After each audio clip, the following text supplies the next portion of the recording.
초기철기 시대에는 그 청동기 시대가 끝나고 삼한 시대, 원삼국 시대가 되기까지인데, 요게 철기 문화가 유입이 되는 그 단계입니다. 초기 철기 문화가 이제 중국으로부터 우리 한반도로 유입되는 시기라고 해서 초기 철기 시대인데, 대략 기원전 한 3세기 무렵부터 기원 개신년 무렵까지, 그 무렵까지를 우리가 그 초기 철기 시대 하는데, 철기가 들어오기는 합니다만은 여전히 청동으로 만든 세형 동검, 우리 한국식 동검이라는 이야기를 들어보실 때 길쭉하게 생긴 청동 칼, 그게 유행하던 시기입니다. 세형 동검이라든가 아니면은 청동 거울, 동경이라고 해가지고 우리 단유 조문경, 단유 세문경 또는 정문경 이런 이야기 들어보셨죠?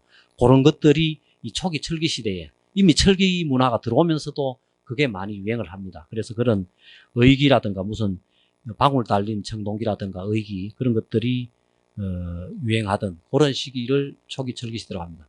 요건 이전에 무문토기를 주로 사용하던 청동기 시대하고는 어떻게 다르냐. 초기 철기 시대는 문화적으로는 약간의 차이가 있습니다. 토기가 아까 역시 똑같은 붉은 그 산화염으로 솟은 붉은 젓갈색 연질 토기를 만듭니다. 똑같습니다.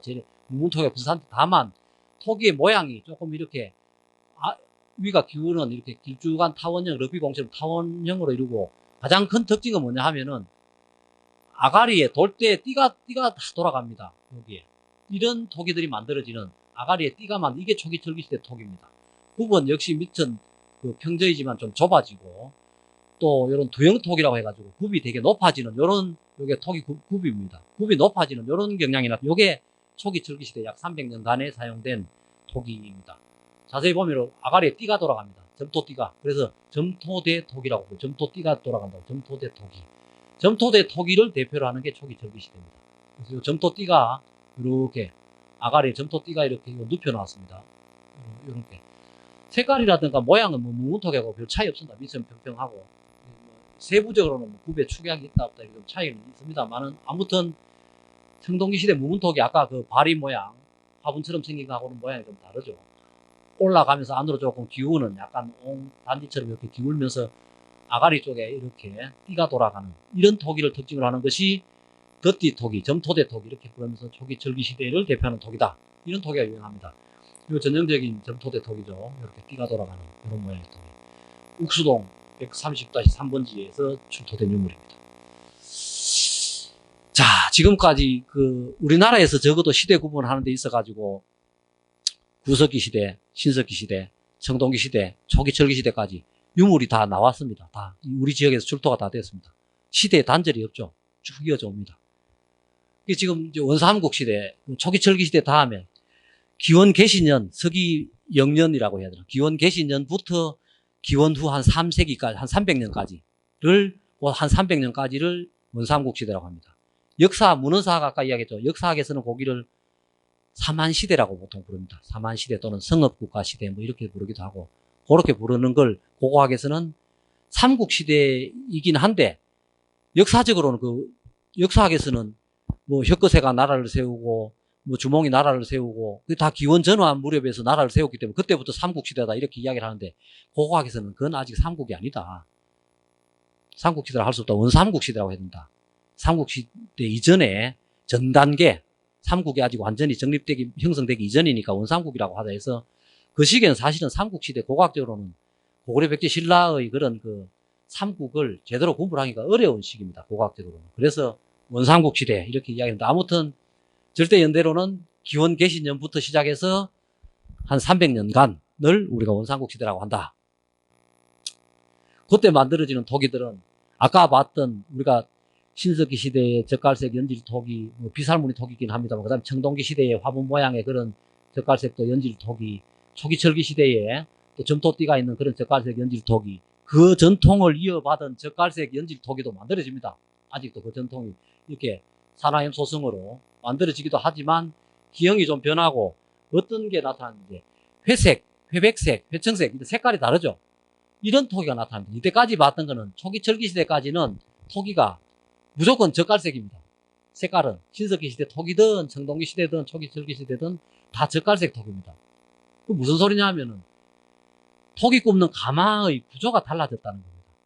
초기 철기 시대까지는 가마가 있어도 오픈된 가마였구나. 이전에 아니면 오픈되지 않았다. 굴처럼 이렇게 했다 하더라도 계속 산소가 공급되는 과정에서, 그러니까 아궁이가 열려있는 상태에서 굽혀졌다는 겁니다. 산소가 계속 공급되면서 토기를 구우면은, 토기 굽는 방법 여러분 압니까? 그냥 빚어가지고 바로 굽는 게 아닙니다. 절차가 또, 그것도 과학적인 기술이 또 다 투영이 되어 있는데 복잡합니다. 점토, 바삭 그냥 순수한 점토, 우리 애들 공작하는 점토로 하면 말라 터지면서 갈라져, 다 깨집니다. 마르면서, 건조하면서. 그거 안 깨지게 하려면 뭐합니까? 템포를, 그러니까 조절제를 넣어야 됩니다. 모래 알갱이라든가 석영장석 같은 완전히 순수한 점토는 마르면서 다 금이 가버립니다. 그래서 이물질을 집어넣어야 됩니다. 어쨌든 그런 태토를 가지고 반죽을 해가지고 성형을 하고 그늘에서 말려야지. 땡볕에 말리면 햇볕 받는 쪽은 먼저 마르고 뒤쪽은 안 마르고 하면은 갈라 터지죠. 수축에 차이가 생겨가지고. 그러면 실패고 굽기도 전에 벌써 금이 가버리잖아. 그러니까 건조시키는 게 되게 중요합니다. 응달에서, 서늘한 데서, 바람이 잘 통하는 데서 오랫동안 건조를 시키면은 서서히 건조하면 수축하거든요. 물그릇 이렇게 빚어가지고 만들었다가 그늘에서 말리면서 상당히 수축합니다. 크기가 마르면서 수축을 하는데 그 수축을 똑같이 시켜야 되지. 어느 한쪽이 먼저 수축되고 하면은 깨진다는 거, 금이 간다는 거죠. 그건 구울 필요가 없잖아요. 이미 실패했으니까. 이렇게 서서히 수축해가 충분히 건조되면은 좀 수축이 됩니다. 그걸 구우면은 또 수축합니다. 그래서 톡이 처음 만들 때 가령 이런 토기를 만들어 가지고 건조시키고 굽고 나면은 한 10% 정도 토기가 줄어듭니다. 크기가, 사이즈가. 그런 걸 다 알고 뚜껑과 몸통을 만들어야 나중에 뚜껑하고 몸통이 맞지. 그 비율을 모르고 만들면은 안 맞을 수가 있어요. 뚜껑을 덮으면은.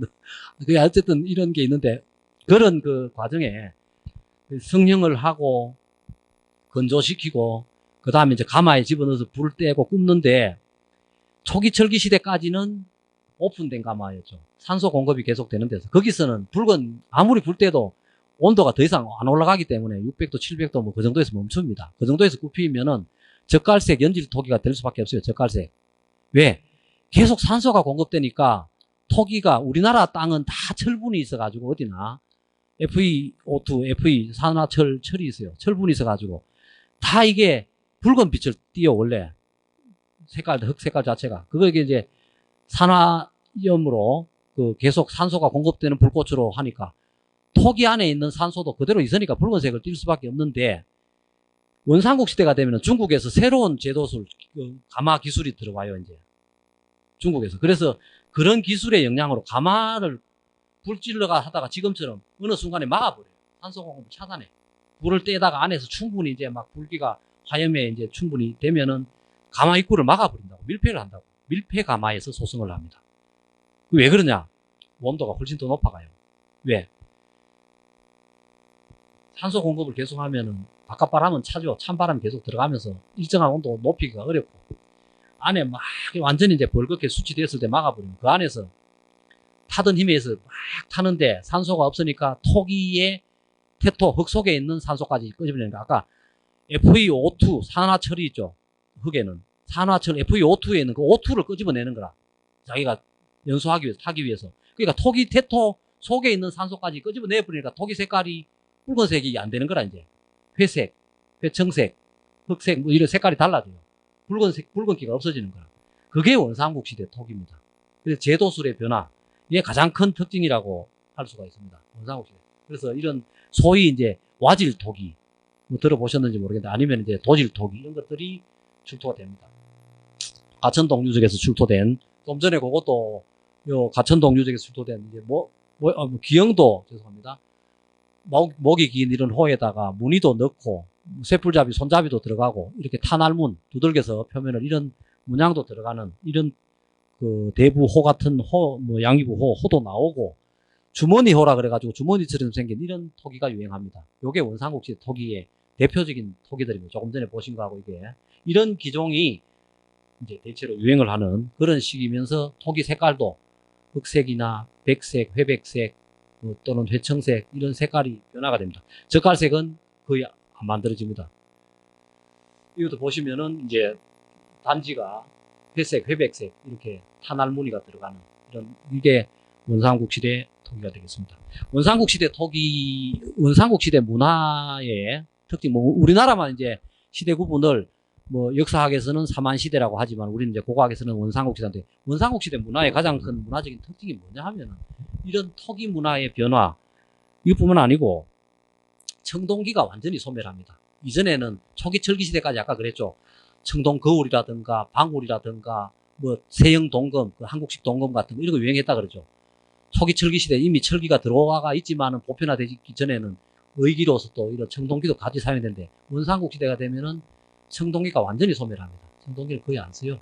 이제 거의 도구로서 의기로도 안 쓰고 완전히 소멸되고, 철기가 완전히 보편화돼 가지고 일반적으로 보급이 돼가 농사 짓는데 그거 쟁기라든가 쇠서랑이라든가 농경 도구 이런 것들이 다 이제 철기로, 낫도 역시 마찬가지고 망치고 도끼고 칼, 창 뭐 이런 것들이 다 이제 철기로 다 대체되는, 그게 원삼국 시대입니다. 그때부터 이제 무덤도 커져가지고 그 이전에 고인돌은 소멸해버리고, 원삼국 시대가 되면은 귀족묘가 나타납니다. 목광묘, 소위 규모가 큰 거, 나무 널을 만들어 가지고 그 널 안에 사람 시신도 넣고 이런 토기 뭐 유물 잔뜩 집어넣고 쇠로 된 단검이라든가 뭐 이런 걸 잔뜩 집어넣는 그런 귀족묘, 무덤에서 어떤 신분 차이 같은 게 등급이 나누어지는 이런 것들이 원삼국 시대라고 할 수 있습니다. 소를 이용해서 농사도 짓습니다. 쟁기를 이용해서. 그래서 이런 여러 가지 그 문화적 특징을 보이는 원삼국 시대가 바로 다음에 이어지는 우리 한반도에서 출현하는 삼국의 모태가 되었다. 이제 이렇게 이해를 하시면 되겠습니다. 그럼 지금부터 삼국시대 이야기를 이제 좀, 요게 조금 전에 이야기했던 원삼국 시대의 무덤이 귀족묘가 나타나기 시작할 때 귀족묘에 들어가는, 이거는 철로 만들어졌습니다. 요거는 청동입니다. 이런 손잡이, 나무로 된 손잡이가 있었지만 그건 다 썩어서 없어지고, 쇠로 된 단검, 단검의 그 칼, 손잡이 장식이라든가 이런 것들은 청동으로 하는 이런 모양으로 요게 만들어진 게 원삼국 시대입니다. 철기 문화가 보편화되는 이런 단계입니다. 그래서 원삼국 시대 다음에 이제 이어지는 삼국 시대 이야기를 좀 하도록 하겠습니다. 삼국 시대, 원삼국 시대에 이어서 나타나는 삼국 시대는 우리 지역에서는 뭐 아마 아까 청동기 시대에 여러 집락이 있었다고 했지만은 실제적으로 가장 이제 뭐랄까 그 일반적으로 사람들이 살면서 이 생활 유적, 생활했던 집터 말고 뭐 집터뿐만 아니라 여러 가지 생활 유적이 본격적으로 이렇게 많이 조사되고 드러난 게 삼국 시대라고 할 수 있습니다. 특히 고분이 엄청나게 많이 발굴이 됩니다. 그래서 우리 지역 삼국 시대 무덤 보면은 여기 고분군을, 대표적인 고분군만 해도 이렇게 여러 고분들이 있습니다. 여기다가 이제 특히 시지적의 생활 유적, 이런 유적이 있고, 아까 말씀드린 고산의 성동 토성 유적도 삼국 시대 토성으로 이렇게 알려져 있습니다. 그 고분 유적, 삼국 시대 고분을 발굴하는 그 사진인데, 요게 여러분들 어딘지 아시겠습니까? 우리 지역에 아주 독특한 지형을 가진 데가 하나 있습니다. 여기서 길이 오다가 그냥 딱 멈춰버렸습니다. 길이 이렇게 오다가, 여기 지금 버스 정류장, 여기, 그, 어딥니까? 요게 사직단입니다. 여기 버스 정류장으로 지금 쓰고 있죠. 이 사연이, 이 사직단으로 인해서 길이 여기서 멈춰버렸던 겁니다. 지금 여러분들 이제, 그, 전에 조금 나이 드신 분들 아마 잘 아실지 모르겠는데, 이 사연이, 그 유적조사를 다 하기 전에, 유적조사를 하기 전에 설계가 돼가지고, 이게 지금 고속도로 밑으로 들어가서 월드컵 경기장 쪽으로 가는 길입니다. 원래 이렇게 직선으로 가게 돼 있는데, 지금 이 길이, 여기서 이렇게 휘가 이쪽으로 이렇게 돌아갑니다. 지금 이렇게. 여기에 있는 게 다 삼국시대 무덤입니다. 이게. 석곽. 이 무덤들이 다 이렇게 빼곡하게 있고, 그 무덤 위에 조선시대의 사직단을 만들었습니다. 이게 발굴하니까 이제 이렇게 드러나는 거예요. 하늘에서 본 사진인데. 이렇게 어마어마하게 그 유적이, 욱수동 유적 또는 노변동 유적이 이렇게 고분이 많을 줄을 몰랐죠. 땅을 안 파봤을 때는. 그냥 뭐 고분 좀 있겠지 했는데, 이렇게 막 정말 뭐 발 디딜 틈 없이 막 빼곡하게 무덤이 나오고, 심지어 문헌 기록에만 있고 어딘지 위치조차 몰랐던 조선시대 사직단, 경산 현지에나 이런 데 사직단에 대한 이야기가 기록이 있는데, 조선시대 후기 그림에도 나오고 하는데 어딘지 다 몰랐단 말이죠. 발굴해서 찾아낸 겁니다. 무덤 좀 가까이 보면 보십시오. 이건 뭐 봉분이 있다면 봉분이 서로 다 붙어가지고 그냥 막 바글바글한 거죠. 이렇게 다 삼국시대 5세기, 6세기, 서기 400년에서 한 500년 그 무렵입니다. 그때 다 만들어진 무덤들. 요거는 조금 전에 보신 거는 여기 그 노변동 고분이고, 요거는 가천동 고분. 이게 저 대구선 철도입니다. 이게 저 철도, 경부선 철도. 부산 가는 철길 옆에, 철길 옆에 가천동 대구선을 그때 이설을 하려고. 원래 대구선이 그 아양교, 대구 아양교 위쪽으로 건너가지고 그 동촌역 해서 반야월역 이렇게 대구선이 하양으로 이렇게 가는 대구선 철도가 있었죠. 그 철도를 이쪽으로 옮길 때 이 공사를 하고 이쪽으로 옮길 때 여기 가천동에 발굴하니까 이 산에 이렇게 또 고분이 나옵니다. 이 삼국시대 고분은 어마어마합니다, 지금. 가천동 고분. 근데 이 우리 지역뿐만 아니라 우리 고산 지역뿐만 아니라 어느 지역이나 고분은 대부분 다 비슷합니다. 큰 구덩이를 파고 돌로다가 석곽을 쌓고 사람 주인공이 들어가는 무덤 주인공이 들어가는 데는 중요한 그 칼이라든가 뭐 여러 가지 장신구라든가 이런 거는 여기 놓고 발치 쪽에다가 부장품을 넣습니다. 그 다음에 칸을 지르고 부장칸을 이렇게 구획을 해가 칸을 지르가 부장품을 또 여기다 넣습니다. 이런 식으로 보통 무덤 구조가 고분을 발굴하면 이런 구조를 가집니다. 그래서 욱수동 고분이긴 합니다만 그 많은 고분들을 다 하나하나 우리가 살펴볼 수도 없고 설명할 수 없으니까 크게 보면은 이런 구조다.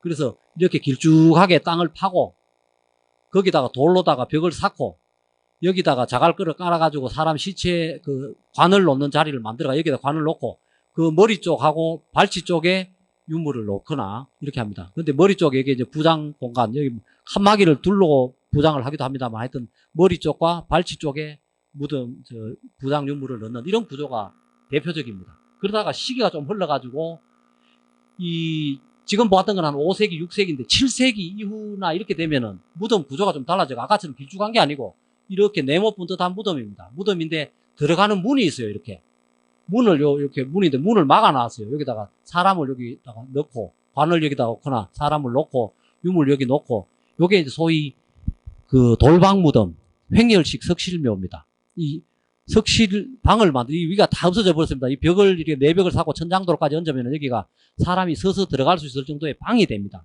그 방 안에 이쪽으로 복도처럼 만들어진 문입니다. 이 문 연도라 그러는데 이 연도로 관을 들고 들어가서 여기다 놓고 절하고 나와서 이걸 막아버립니다. 그러고 나서 여기 묻힌 사람이 가령 남편이거나 아내거나 누가 먼저 죽으면 이렇게 하고 다음에 그 배우자가 죽으면 이 부분을 뜯고 다시 들어갑니다.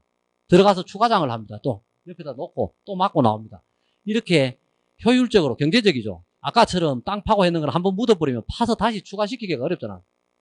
합장하기가 어렵죠. 따로 옆에 하나 다시 똑같은 걸 만들어야 되는데 이거는 요 입구를 알기 때문에 몇 년 전에 장례 지낼 때 이쪽에 트고 들어갔다. 그 부분만 파면 입구가 나와요. 그 입구 따라 들어가서 다시 추가장을 할 수 있는데 이 추가장이 많기로는 저기 안동에 저 안막동 고비 13명까지 들어가 있는 걸 봤는데 그 가족 다 집어넣어요. 그냥 얼마나 경제적입니까. 이런 어떤 무덤 문화의 변화 이게 삼국시대 후기가 되면은 이런 문화로 바뀌는데 우리 지역도 역시 이거 다 우리 지역의 고분이 욱수동 고분인데 이렇게 나타난다. 지금 여기 문을 막아놨죠. 여기에 이제 이 윗부분은 다 날라갔습니다. 다 날라갔는데 여기에 벽이 되게 높아요. 천장돌이 있고 사람이 서서 들어갈 수 있을 정도가 되는데 여기에 들어가는 길입니다. 여기 장례를 지내고 유물 놓고 이렇게 문을 닫아버려요. 돌로. 그러고 이쪽으로 나오죠. 나왔다가 나중에 무슨 일이 있으면 다시 열고 들어가서 추가를 한다. 이게 소위 횡렬식 석실분 돌방무덤입니다. 요게 이제 늦은 시기에는 삼국시 늦은 시기에는 요런 게 이제 많이 나타나는데 요것도 역시 시지에서 출토 발굴된 무덤입니다. 이런 돌무덤이 가장 보편적으로 많이 쓰입니다. 근데 특이하게 가끔 이런 동무덤, 옹관묘, 동무덤도 만들어집니다. 이런 큰 독에다가 시신을 넣고 부장품을 좀 집어넣고 독이라든가 뭐 철기 같은 거 넣고 노변동에서 나온 동무덤. 대부분은 근데 석광묘입니다. 아까처럼. 가끔 어쩌다가 이런 독으로 동무덤을 만들기도 합니다. 여기 출토된 유물들 보면은 재밌죠? 다 똑같이 만들었습니다. 목이, 근데 이 목 부분에 보면은 입술 부분이 아무런 변화가 없이 그냥 밋밋합니다. 단이지거나 꺾어지거나 하는 것이 변화가 없습니다. 이렇게 그냥 횡으로 여러 줄에 돌대가 있고 어깨에 띠가 하나씩 이렇게 돌아가는 어깨에 띠가 하나씩 돌아가는 이런 모양이고 굽이 같이 붙어 있습니다. 이게 전형적인 신라 양식 토기입니다. 신라 토기입니다. 우리 지역도 역시 신라 토기의 범주에 속합니다. 물론 신라 토기도 지역에 따라서 무슨 의성은 의성 양식 토기, 무슨 성주는 성주 양식 토기, 무슨 뭐 이런 지역에 따라서 조금씩의 양식의 차이는 있습니다만은 경주도 경산 양식이라고 아니면 대구 양식이가 조금 차이는 있습니다만은 큰 틀에서 보면은 가야 토기와 구분되는 범신라 계통의 신라 토기입니다. 그래서 신라 토기의 특징을 충실히 따르고 있다. 여기 가까운 임당 고분군의 토기하고 다르지 않습니다. 같습니다. 이런 토기들은 마치 공장에서 찍어낸 것 같죠. 이만큼 숙련된 도공들이 이렇게 아까처럼 말씀드린 것처럼 빚어서 건조하고 그걸 다시 수축하는 걸 가마에 집어넣어서 구워냈을 때 이런 똑같은 모양을 이룬다는 건 엄청난 기술이거든요. 그래서 똑같이 공장에서 찍어낸 것처럼 이런 토기들을 만들어서 무덤에 부장도 하고 생활에 썼다. 여기 보시면은 뚜껑 있는 그 굽다리 접시도 있고, 그 다음에 뚜껑 없는 굽다리 접시도 있고, 뭐 모양이 작은 것도 있고, 요거는 시기가 좀 떨어지는 것들이긴 한데, 이런 굽다리 접시 또는 굽다리 접시 뚜껑 이런 것들도 많이 출토가 되고, 뚜껑만 보면은 뚜껑 손잡이가 대부분 다 있습니다. 다 대부분 뚜껑 손잡이가 있는데 형태가 조금씩 다르고, 뚜껑의 무늬도 여러 가지 무늬가 있는데 다양한 무늬들이 있습니다. 무늬가 없는 경우도 있지만 이런 무늬가 있는 이런 뚜껑들이 있고, 그 다음에 이제 바리 모양 굽이 달린 발 같은 이런 것도 있고, 또는 소형 잔, 이런 작은 발입니다. 소형 잔에 굽이 달린 이런 소형 토기들도 나옵니다. 여러 가지 기형이 있습니다. 이런 그릇 받침, 기대, 그 그릇 받침에 밑이 둥근 이런 단지, 호를 올려놓기도 하고, 밑이 둥근 호, 그릇 받침, 이런 기형도 있고, 시기가 좀 더 내려오면은, 이제 그 아까 횡렬식 석실묘, 아까 돌방무덤 그랬죠. 주로 돌방무덤에서 이런 토기들이 출토가 되는데, 굽이 많이 낮아집니다. 아까 두 단으로 구멍이 나 있던 게 한 단으로 줄어들고, 굽이 낮아지면서 토기가 뚜껑 손잡이라든가 이게 좀 단순해집니다. 이제 모양이 단순해지고, 뭐 이런 젓갈색 연질, 이거는 의례용으로 만들어지는 것 같습니다. 이런 토기들도 무덤에 부장이 되고 있습니다. 자, 역시 삼국시대 고분에서 나오는 그 토기들입니다. 욱수동 고분에서 나온 것들인데, 지금 보시면은 이런 굽다리, 모강아리, 뭐 이제 여기서 목이 꺾어지죠. 아까 이것처럼 목이 뾰족하게 목에 구가구연 장경호라 그래가 목이 꺾어지는 이중으로 그 목 입술이 꺾어지는 이런 형태가 늦은 시기가 되면은 나타납니다. 이런 게 더 빠른 시기라고 할 수 있는 거죠.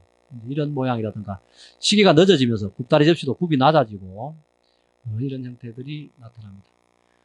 근데 여전히 젓갈색으로 아까 이야기했던 산화염으로 굽힌 토기들이 나옵니다. 이거는 가마는 같은 가마를 쓰는데 구울 때 아까 밀폐를 안 시키고 소성을 해서 만든 건데 특수한 용도로 쓰는 겁니다. 젓갈색 연질 토기는 의례용, 재래용으로 만들어지기 시작합니다. 시간이 많이 부족합니까? 계속 하면 됩니까? 네. 중간에 좀 편집할 때 좀 적당히 알아서 조정하겠습니다. 이야기가 자꾸 길어지는 것 같아요. 예, 이런 젓갈색 연질 계통의 이런 토기도 삼국시대이긴 합니다만 아까 그런 회청색, 그런 도질 토기, 경질 토기도 계속 만들고 쓰면서도 무덤이라든가 생활 유적에서 이런 것들이 일부 계속 또 만들어지긴 합니다. 또 가마트를 발굴하면서 보면은 그 고분이라든가 이런 데서 이제 부장품으로 토구, 흙구슬 같은 거, 이런 뭐 기마상, 동물상 같은 것도 나오고, 제사를 지낼 때 큰 무덤을 만들 때는 바로 그냥 단숨에 만드는 게 아니고 중간중간 제사를 지냅니다. 그 제사 지내는 과정에 이런 토기에다가 여러 가지 기물을 넣고 여기다 아마 음식을 담았겠죠. 그리고 이제 이걸 제사를 지내고 그걸 깨트리고 그 위에 다시 흙을 사고 이러다 보면 흙을 이렇게 고고학 조사할 때 한 개 이렇게 벗기다 보면은 중간에 이런 게 나와요. 제사 지냈던 흔적이. 제사를 지냈던 흔적입니다. 제사 토기 외에 이제 무덤에서 나오는 것들이, 이건 좀 아까 신분 이야기를 좀 했는데, 삼국시대가 되면 신분의 격차는 더 세분이 되겠죠. 더 이제 여러 그 신분이 더 세분화되어 나눠지는데, 지역에서 가장 높은 신분을 가진 사람들이 아마 신라의 왕실이나 이런 데로부터 하사받은 거라고 생각이 되는 이런 관을 사용을 했습니다. 무덤에서. 신라의 출자형 관. 다 이게 상해가지고 오래돼서 없습니다만 도면으로 복원하면 이런 모양이 됩니다. 일부 부분적으로만 남아있는데, 가천동에서 나왔습니다. 가천동 아까 보시죠. 그 가천동 철길 옆에 있는 그 고분, 거기에서 나온 겁니다. 고분에서 또 이런 금귀고리 이런 것들도 나옵니다. 다양한 형태의 그런 귀고리들이 나옵니다.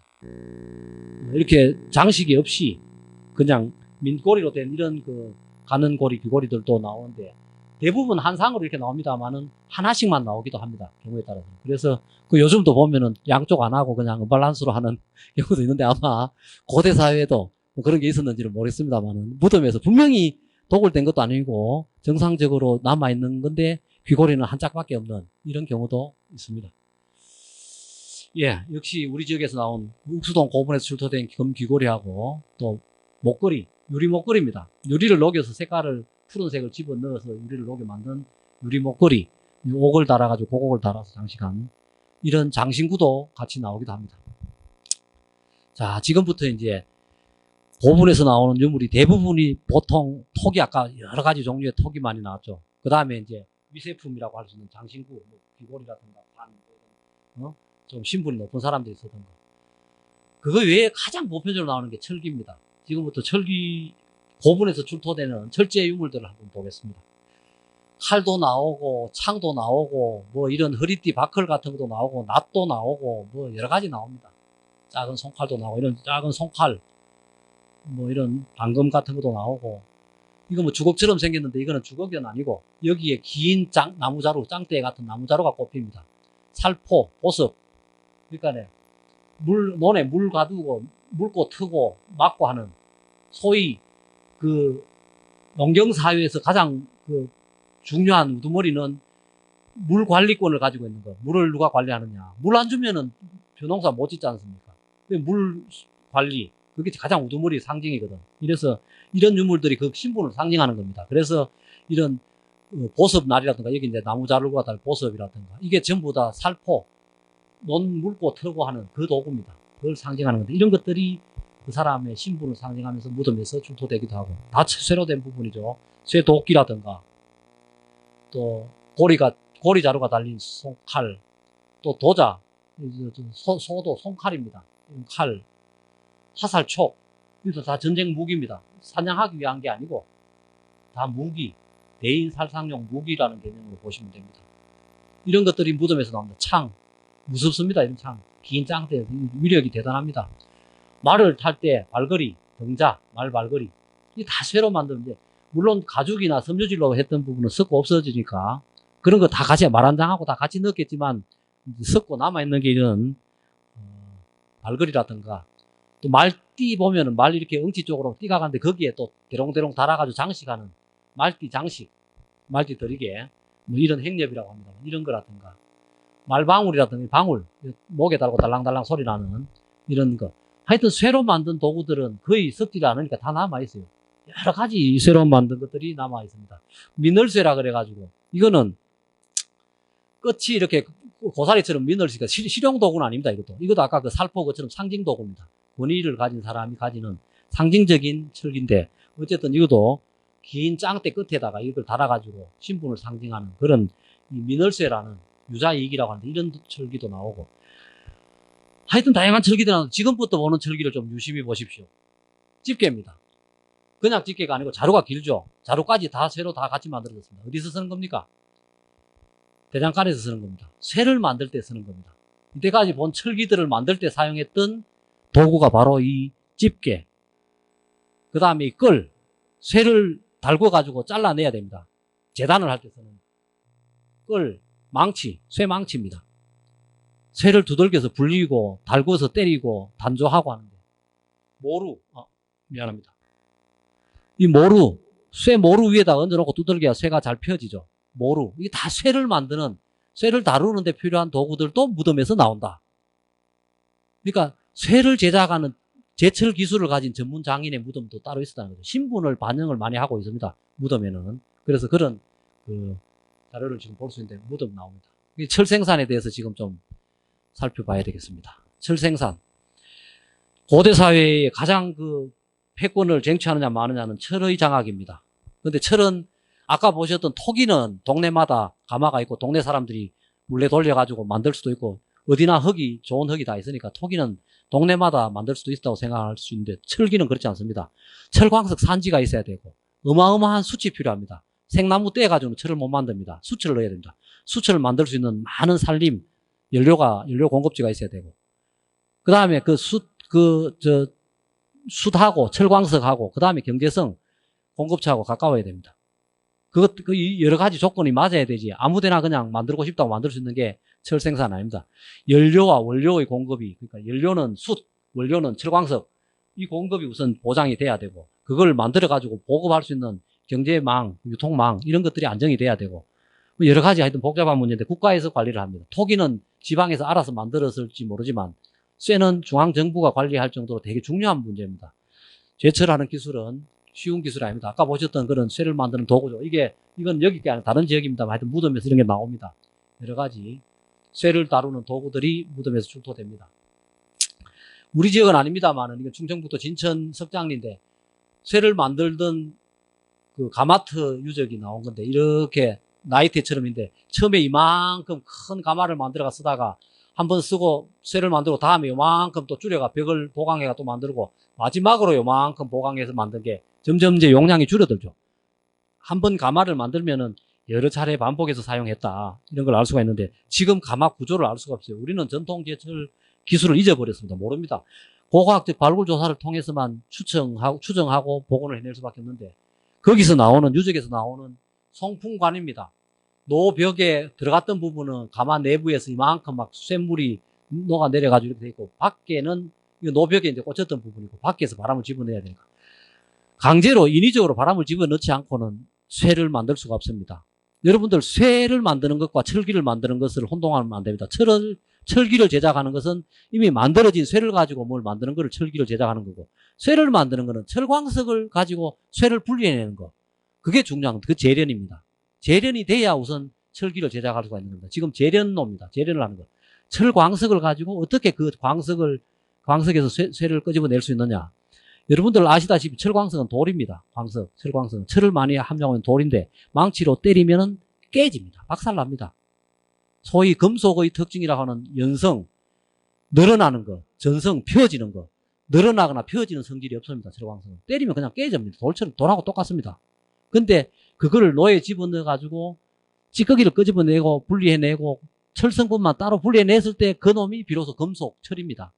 그거는 이제 열을 가하면은 때리면 늘어나고 펴지고 하는 거죠. 그걸 녹여서 도구도 만들고. 그래서 철 생산과 철기 제작은 별개의 문제입니다. 제일 중요한 거는 철을 생산할 수 있었느냐. 철을 생산하는 겁니다. 이게 철을 생산하는 송풍관. 자, 이게 송풍관인데, 우리 지역 여기 시지 발굴에서 나온 송풍관입니다. 이렇게 기역자로 된 송풍관, 이런 관들이 나왔습니다. 그러니까 송풍관이 있었다는 거는 노가 있었다는 거죠. 재련노. 강제 송풍을 안 하면은 안 됩니다. 수철 넣고 강제 송풍을 해야 1200도 1300도 올려서 철광석을 녹여낼 수가 있는 겁니다. 이 송풍관, 욱수동에서 나온, 옥산동 가마터에서 나온 겁니다. 하여튼 이런 송풍관을 가마터에서 만들어서 어딘가 가져가서 썼습니다. 이 지역에서 송풍관이 나왔습니다. 이건 진천 삼룡리 유적이라는 데에서 나온 거고, 이거는 경주 황성동 유적이라는 건데, 역시 같은 시기에 삼국시대에 우리나라 대표적인 철 생산 유적입니다. 철을 재련했던 유적에서 사용됐던 송풍관들입니다. 그래서 아까 전통 제철을 우리가 모르고 잊어버렸다 했는데, 실험을 합니다. 지금 실험을 하는데, 여기 송풍관이 이렇게 연결돼가 들어갑니다. 이 가마 안에 불이 나오고, 이건 아마 한 20년 된 것 같습니다.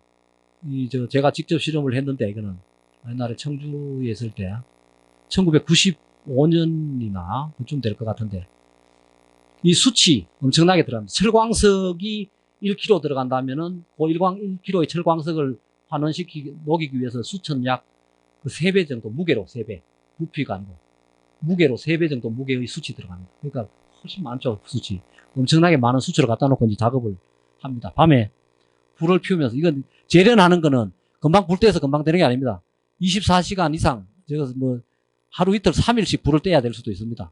며칠 동안 밤새, 중간에 쉬면 안 됩니다. 중간에 바람 집어넣는 걸 멈추고 쉬면은 안에 녹던 게 녹아 얼어버립니다. 굳어져 버립니다. 다시 못 녹입니다.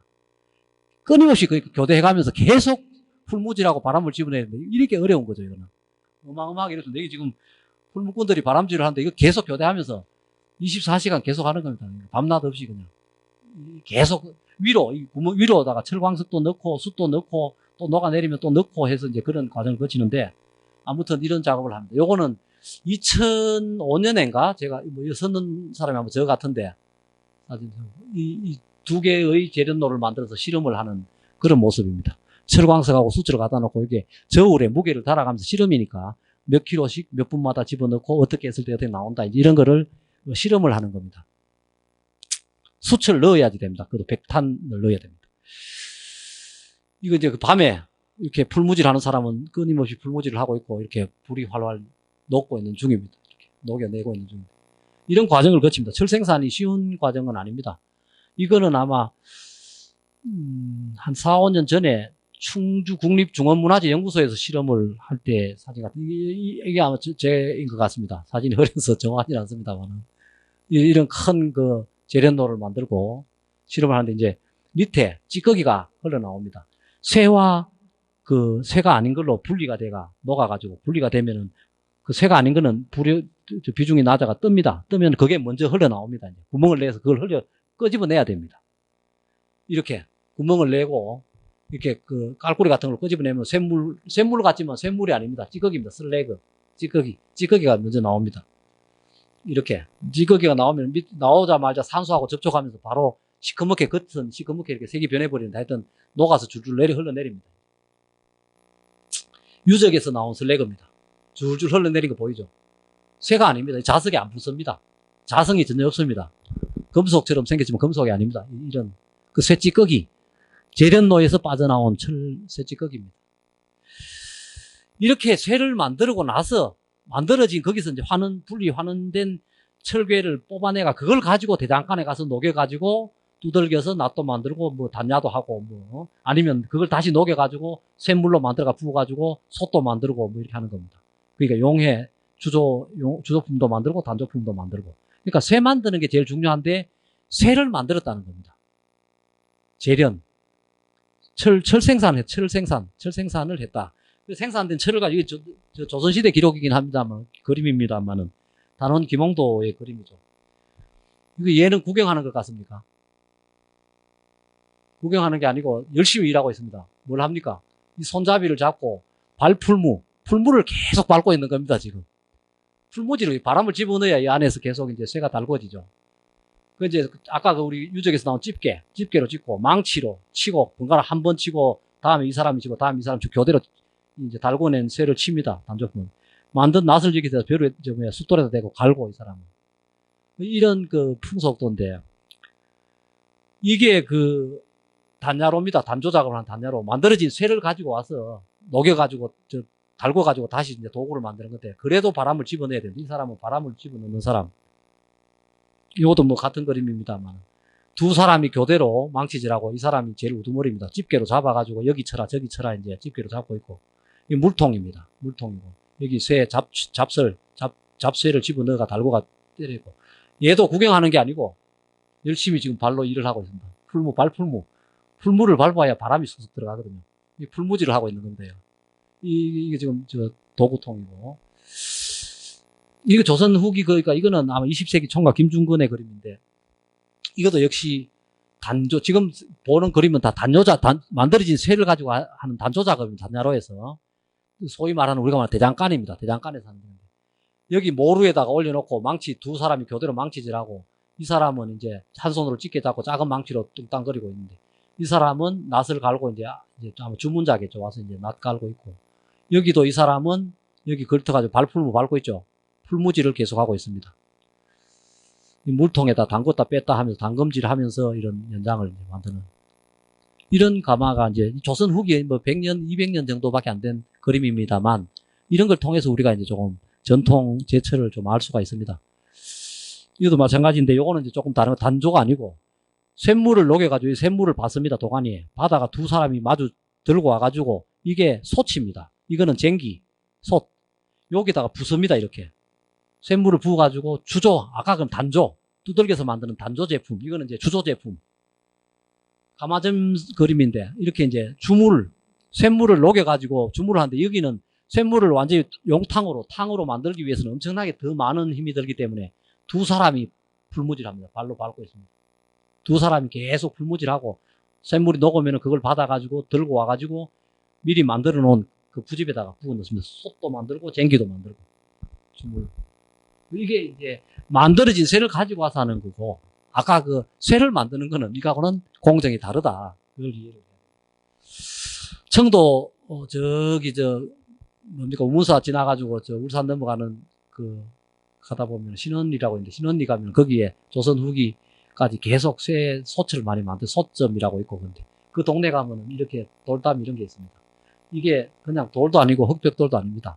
아까 보셨죠? 김중근의 소틀 있죠? 그거 손 만들고 나면 다 깨야 됩니다, 털을. 소철 끄집어내려 하면은. 그 푸집을, 깬 것들입니다, 이게. 이게 다 소틀. 거기서 소철 많이 만들었습니다. 토기 생산.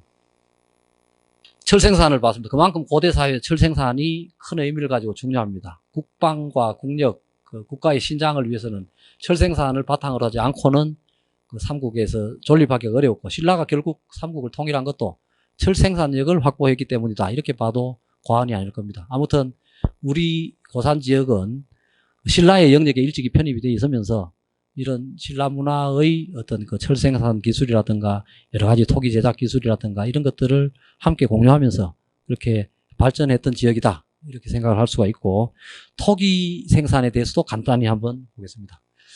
우리 지역에서 발굴된 토기 가마 많습니다. 삼국시대에 토기, 아까 그 많은 토기들을 만들던 가마트인데, 이 가마트가 지금 다 상부는 주저앉아가 없어지고 이게 바닥 부분만 남아있기 때문에 길쭉한 형태만 보입니다. 근데 원래 이렇게 일부 상부가 남아있는 부분도 있습니다. 지붕이. 가마, 이제 발굴할 때는 위험하니까 나무를 받쳐놨는데, 이런 터널 모양입니다. 터널 모양에, 여기에다가 터널 모양의 입구에서 막 불을 지르고, 안에다가 토기, 말린 토기를, 이제 건조시킨 토기를 잔뜩 집어넣고 불 떼고 입구를 막아버립니다. 막아버리면 아까 말했듯이 환원 소성이 됩니다. 산화염이 아니고, 환원, 태토 속에 있는 산소까지 다 빠져나와서 색깔이 아까처럼 회청색, 회색되는 그런 토기가 됩니다. 충산동에서 발굴했던 토기 가마입니다. 이렇게 가마. 물론 상부는 다 날아갔지만 이제 하부 구조만 대충 하면 여기서 이제 불을 떼는 데죠. 여기서. 가마는 보통 한 개가 아니고 주변에 여러 개가 같이 있습니다. 이런 많은 가마가 운용이 돼서 우리 지역에 그 많은 고분에 그 많은 토기들이 부장이 되고 생활하는데 또 사용이 됐던 겁니다. 이게 가마 입구 부분이고, 이게 길게 이렇게 가마가 되겠습니다. 가마트 발굴하면 가끔 이런 게 나오는데, 이거는 토기가 아니고 토제품이라 합니다. 가마에 구운 거는. 근데 아까 밑이 둥근 단지 같은 걸 올려놓을 때, 가마 속에 쟁여 넣을 때 가마 안에 차곡차곡 집어넣죠. 그냥 막 넣는 게 아니고 밑에 그냥 두면 밑바닥하고 눌러붙어가지고 안 떨어지고 떼려다가 깨져버리고 굽고 난 뒤에. 그렇기 때문에 받침을 이렇게 사용합니다. 도짐이라 그러고 도침이라 그러기도 하는데, 이런 받침도 나오고, 이것도 역시 받침입니다. 여기다가 밑이 둥근 거라든가 이런 거를 가마 속에 집어넣을 때 받치는 이런 것들도 가마 유적 발굴하면은 같이 나옵니다. 실패했는 것도 물론 있죠. 다 고급 기술이 좋다고 다 성공하지는 않습니다. 불 조절 잘못하다가, 아니면은 일이 힘들어가지고 까박 졸다가 불 문 닫아야 되는데 못하고 계속 그냥 불을 또 떼다든지, 어디 잠깐 갔다 왔는데 어떻게 잘못하면 실수를 해가지고 벽이 막 녹아서 주저앉습니다. 떨어지고 재도 떨어지고 해가지고 이렇게 그릇이 다 엉망으로 일그러진 이런 토기들도 나옵니다. 이런 건 왕창 이제 버려야죠. 또 새로 또 가마를 또 수리해가지고 새로 또 이제 또 시작을 하고, 그런 겁니다. 이런 것도 다 실패한 토기. 무덤에 가서 부장이 되거나 집트로 옮겨져서 생활에 사용되지도 못하고 만들다가 실패한 거를 그 주변에 버린 것. 그런 것들이 가마트 유적을 발굴하면은 이렇게 나옵니다. 이 가마트에서 이런 여러 가지 다양한 토기라든가 이런 의기라든가 이런 것들도 만들어지고 있습니다. 지금까지 아까 내가 신라 양식 토기, 경주 신라 양식 토기라고 했는데, 지금까지 본 토기하고 좀 모양이 다르죠. 목이 이렇게 곡선적이고, 뚜껑 손잡이도 이렇게 구멍이 없이 그냥 이렇게 삭간 모양이고, 뭐가 다릅니다. 이렇게 무늬도 다르고. 요거는 가야토기입니다. 왜 내가 이걸 보여주냐면, 신라 토기가 하고 어떻게 다른가. 요런 이렇게 끈으로 묶었던 흔적인데, 이런 흔적이 있는 토기, 이런 거는 신라 토기는 없습니다. 요거는 이런 거 보시면은 이거는 가야토기다, 대가야 양식 토기다, 그러면 됩니다. 요거는 오로지 대가야 양식에서만 나오는 현상입니다. 뚜껑에 이런 흔적이 나온다든지. 차이가 있죠. 요게 아까 말했던 신라 양식 토기입니다. 그렇죠? 이중구연 토기, 좀 늦은 단계, 돌방 무덤에서 주로 나오는 이런 토기들이 있다면, 같은 시기에 요거는 가야 양식 토기입니다. 목이 이렇게 곡선적이죠. 야들은 직선적입니다. 보통 이렇게. 약간 이렇게 곡선적이고, 뚜껑도 모양이 다릅니다. 굽을 따로, 이게 뭐야. 이게 굽을 달아서 만드는데, 이거 그릇 받침을 별도로 만들어가지고 거기 올립니다. 밑이 둔 거니까 그냥 안 서죠. 그리고 그릇 받침을 별도로 만들고. 이렇게 해서 가야토기와 신라토기가 같은 용도, 같은 기능을 하는 토기지만 형태가 다르다. 이게 문화의 차이입니다. 그래서 가야와 신라가 다른 겁니다. 이런 것도 역시 이것도 신라 뚜껑 있는 곱에 굽다리 접시면 이게 가야 뚜껑 있는 굽다리 접시입니다. 구멍의 위치가 이렇게 서로 어긋나게 상단 하단인데 여기는 상단 하단이 같이 일자로 이렇게 있습니다. 이게 가야톡입니다. 이게 신라톡. 그래서 신라 양식 톡이, 가야 양식 톡이. 이게 고고학에서 양식을 가지고 많이 이야기하는데 무슨 양식 이게 그 지역 문화를 대변하는 겁니다. 그래서 이런 차이가 있다. 참고로 말씀드립니다. 시간이 얼마 남지 않은 것 같은데 마저 하겠습니다. 생활 유적. 우리 시지지구에는 또 많은 생활 유적이 조사가 됐는데 무덤도 있었고 아까 뭐 집터도 있었고 좀 봤습니다만 여러 가지 생산 유적도 있었는데 생활 유적도 봅니다. 이게 이제 집터가 이게 서기 3세기에서 4세기 무렵이니까 삼국시대 초기입니다. 그렇죠? 이 무렵에 그 집터인데 움집이 역시 많습니다. 기와를 사용하는 집은 이때는 경주라든가 이런 데 신분이 높은 귀족들이나 기와를 사용하고 뭐 2단계 3, 4세기에는 아직 기와가 여기까지는 안 내려왔을 겁니다. 어쨌든 이런 움집을 많이 사용하는데 대신에 자세히 보면은 이 움집에 요렇게 쪽구들이 있습니다. 구들이 만들어집니다. 난방. 불 때 가지고 집안에 난방을 하는 겁니다. 이렇게 군대에 뭐 빼찌까라고 있죠. 벽 따라가면서 이렇게는. 그런 거를 만드는 겁니다. 겨울에 난방을 하기 위해서. 그죠. 한층 더 발달된 구조죠. 어쨌든 이런 구조를 가진 집이 나오는데, 그런 집터, 이런 생활주택에 나오는 그 유물들 중에 아까 말씀드린 것처럼 여러 가지 형태의 톡이라든가 이런 것들도 나오고, 그 다음에 물이 중요하죠. 생활 식수. 그래서 옥수초등학교 부지에서 나오는 우물인데, 우물을 절반으로 딱 잘라보니까 이런 모양으로 이렇게 땅을 깊이 파고, 이렇게 팠습니다. 이렇게 파고, 우물을 만들었습니다. 이렇게 하고 돌을 쌓아가지고 우물을 만들었습니다. 이것도 역시 우물입니다. 보면은 이렇게 땅을 팠죠. 이렇게 땅을 파가지고 우물을 만드는데 여기에 이제 우물을 파기 전에는 이런 땅이 있었는데 여기에 물이 포함되어 있는 청이겠죠. 이런 청들이 여기에 있던 물들이 이렇게 고여들면은 여기 우물에 물이 고이면은 그걸 퍼내서 사용하는 겁니다.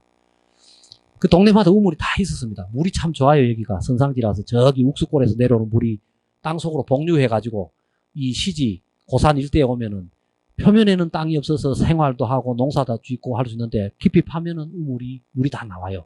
좀 깊이 파면은 땅속으로 물이 흘러내리기 때문에 맑고 깨끗한 물이 참 좋죠. 많이 나오는 지역입니다. 이런 우물들이 나옵니다. 이렇게 깊게 하고 벽을 쌓아가지고 만든 우물. 발굴을 하니까 이제 단면을 잘라보니까 이해가 되죠. 우물 만드는 게.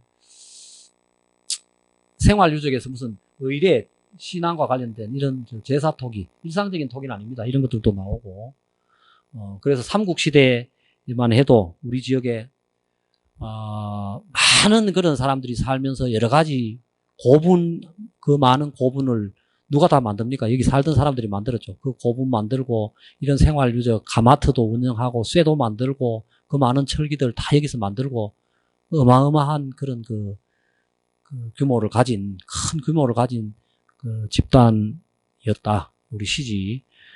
물론 신라의 한 그 지방에 편입이 되어 있었지만은 그런 문화를 알 수가 있습니다.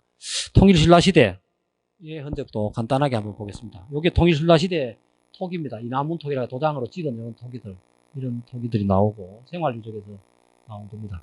통일신라 시대 우물 밑바닥에 보면은 뚜레박질 잘못하다 뚜레박이 떨어뜨리면 못 꺼낼 수도 있고, 그러다 씻다가 그냥 빠뜨리면 못 꺼내지 않습니까? 그게 이제 우물 밑에 차곡차곡 쌓이는 겁니다. 발굴하면은 맨 위에는 조선시대의 유물이 막 나오다가 밑에 맨 바닥에 우물 처음 만들고 막 사용할 때 그때 빠뜨린 거는 제일 이런 거죠. 제일 빠른 시기. 그거는 보면은 삼국시대 유물도 나오고, 우물은 계속 사용을 하니까 이게 통일신라 시대에 아마 우물 바닥입니다. 우물 바닥에서 아까 이야기했지만은 나무로 된 뚜레박 잘 안 썩으니까 이게 물속에 계속 깊이 박히고 뻘이 이만큼 차가지고 있으니까 깊이 이게 그냥 안 썩고 있었던 겁니다. 이런 것들이 토기도 나오고 이런 것들이 나왔습니다. 여기서 나온 걸 다 정리하니까 이렇게 됩니다. 병도 나오고 여러 가지 나왔죠. 요겁니다. 두레박. 나무로 된 게 안 썩고 남아있어요. 우물에서 어느 시대 우물이다는 걸 이런 걸 가지고 알 수 있는 겁니다. 보고하는 사람들. 그냥 우물 그거 시대 어떻게 하느냐. 맨 밑에 게 언제냐. 그 무렵에 우물은 만들어졌다. 이런 걸 우리가 추정해서 알 수가 있습니다. 발굴을 우리 시지역에서 금동불상 같은 것도 나왔습니다. 불교, 그러니까 통일신라 시대 또는 고려시대에는 여기에 사원이라든가 이런 건물도 아마 있었을 겁니다. 절도 있었고, 신앙과 관련된 이런 그 금동불상 같은 이런 유물도 출토가 되었습니다. 종교적인. 그 다음에 다른 지역으로 많은 물건을 싣고 수레를 끌고 말이든 우마차를 끌고 갔던데 수레 발자국, 이거 동물 발자국, 말인지 소인지 끌어놓은 거고, 양쪽에 수레바퀴, 진흙을 이렇게 날이 만약에 되게 질고 비가 많이 와서 땅이 질 때 수레가 힘들게 한번 지나가 버리고 난 뒤에 마침 비가 그치고 날이 바싹 말랐는데 그 뒤에 그 부분에 다른 뭐 홍수가 난다든지 해가 또 모래가 싹 덮여버렸다. 그러면 요게 그대로 남습니다. 그 위에. 그러니까 그런 식으로 이 바퀴 자국 같은 게 남아있어요. 그래서 여기서 경주로 가든 대구로 가든 사람들이 물자를 이동하고 또 뭐 생활하면서 수레를 쓰지 않습니까? 그런 흔적도 발견이 되고 있습니다. 고려 조선시대 기와가 뭐 고려시대 기와, 유적에서 나온 기와들입니다. 또 기와 가마도 있습니다. 기와를 꽂던 가마, 조선시대 기와 가마인데 이런 기와 가마에서 나온 기와들 보면 이렇게 막새 기와, 막새 그 추녀 끝에 이제 부분에 이런 데 글씨도 있고 언제 만들었다는 글씨도 있습니다. 추녀 끝에 있는 막새 기와가 이렇게 반타원형으로 이렇게 길쭉하게 뭐 이렇게 되는 건 다 조선시대 겁니다. 고려시대까지만 해도 이게 그냥 길쭉하게 이렇게 띠 모양으로 이런 막새 드림이 그런 모양인데, 물론 수막새는 둥글게 동그라미로 만들어집니다만 앞막새가 이렇게 처지면서 길어지는 거는 조선시대 기와에 와서 나타나는 거죠. 어쨌든 고려시대 기와, 조선시대 기와 뭐 이런 것들도 계속 만들어집니다. 뭐 조선시대 기와입니다. 이렇게 만들어지는 거예요. 기와 가마가 발굴이 돼서 나오는 것들입니다. 아까 처음에 시작할 때 봤던 사직단입니다. 이게 길이 오다가 끊어지고 이 사직단이고, 이게 그 노변동 고분입니다. 아까 처음에 시작할 때 보셨던 사진이죠. 이 사직단은 조선시대의 사직단입니다. 그래서 고려 조선시대의 지금 설명을 다시 좀 드리고자 합니다. 이 사직단을 위에서 내려본 모양인데 이렇게 있는데 요 양쪽으로 두 개가 구분이 되어 있습니다. 말 그대로 단입니다. 제사를 지내는 단입니다. 이거는 여기에는 기와가 올라가는 건물이 덮어지는 게 아닙니다. 기와 건물이 있는 게 아니고 단이고, 행사가 있을 때 여기는 하얀 치아를 치도록 되어 있습니다. 그렇게 시설이 돼가지고 내 모서리에다가 그 쇠고리가 있어가지고 짱대 세우고, 왜 옛날에 촌에 무슨 장례식이나 행사할 때 흰 천막 치죠. 그거를 칩니다. 그래서 요 두 개가 있는데 사단과 직단, 사직. 사는 땅의 신을 말합니다. 직은 곡식신. 그래서 사직. 땅과 곡식에 대한 제사. 이거는 서울 경복궁 안에도 왕궁 안에 사직단이 있습니다. 거기도 종묘는 동쪽에 있고 서쪽에는 사직단이 있고 원래 그렇게 궁궐의 중심으로 그렇게 있거든요. 이것도 경산 현감이 있는 데서부터 서쪽에 사직단이 와 있는 겁니다. 근데 서쪽에 사직단이 있는데 사직단에는 사단과 직단이 있다. 사단은 토지신에게 제사를 올리는 단이고 직단은 곡식신에게 제사를 올리는데 먹고 사는 게 제일 중요한 거 아닙니까? 농사가 잘 되고 땅이 기름지고 해야 백성들이 걱정 없이 편안하게 산단 말이죠. 그래서 왕도 사직단에 제사를 지냅니다. 대사, 중사, 소사회가 1년에 몇 번씩 제사를 지내야 되고, 지방 수령들도 지방에 사직단을 만들고 거기에 일정한 시간이 되면 제사를 지내야 됩니다. 의무입니다. 그래서 여기서 경산 현감이 와가지고 제사를 지내는 거라 1년에 몇 번씩. 그래서 그런 그 단이 있는데 요게 동쪽에 있는 것이 사단이고 그 서쪽에 있는 게 직단이고 아마 그런지 분명히 요건 잘 모르겠다 했던 사단과 직단 두 개, 단이 두 개입니다. 그래서 사직단인데 요 두 개, 요 단하고 요 단 두 개가 단이 있습니다. 좀 더 자세히 보는 모습인데 엄청나게 크죠.